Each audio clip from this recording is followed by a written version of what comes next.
Talk about, in terms of position, it's really important in entrepreneurship where you are. And I take it from, imagine growing up in Queens or the Bronx, or Brooklyn for that matter, in the 80s. You would likely, you could hit a rapper with a rock. You know what I'm saying? Like if you think about how rap originated and that, I mean, it just really came. And so, and you can it's like Silicon Valley for hip hop, right? You know what I'm saying? And I feel like, and of course Silicon Valley, right? And what that does in terms of tech startups. Right? And so position is really important as an entrepreneur. What made you go overseas? How did you make those decisions? And talk about, what that experience was like. So, it was one of those things to where, honestly, I left because of Sandra Bland. Sandra Bland? I left the country because of Sandra Bland. Oh, wow. So at that point, I was already, because this is 2015. Did you have some kind of similar experience? I mean, or were you just that traumatized by it? So I had my fair share of run-ins with the cops. And I have a very smart mouth. I'm one of those, I know my rights. And it just hit so close to home because I had been vocal politically on social media. It just hit. So many other things were happening with the men at the time, like, all the other men that were getting killed, choked, all of that was happening. And then it happened to this woman, and I saw myself in this situation for the first time, right? And then I was really upset with the black community, the male black community, and how quiet, they were around this issue when for the men it was not the case. We were rioting in the streets. And so I just didn't feel safe. I didn't feel appreciated anymore. And at that point, my business was a virtual business. I was a business coach at the time. And so my clients were all online anyway. They were all phone calls, or we would meet in coffee shops. And so all I had to do was move it online to like a video chat. And since I had that luxury to work from anywhere, I had a friend who was launching a program to travel around the world for a year. She's actually my former co-founder of my invention company.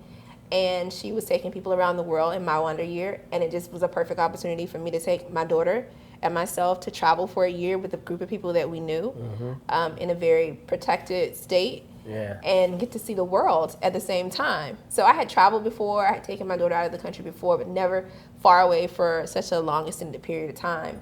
And so it really was just kind of what's the worst that can happen? Because a lot was happening. At the time, there was so much, televised killings of African Americans in America. That was like 2015, 2016, it was rough. That's why I say the PTSD. Like, we were living in a constant state of fear. Like, when I did come home, the first thing I got pulled over by a cop when I got home. Wow. Driving from Atlanta down to Tampa, and got pulled over for speeding. I was going like 78 or something. Not really that fast. And I got scared for a minute. He was super nice. Super, super nice. But I got scared because I was like, I just lived in Mexico for a year.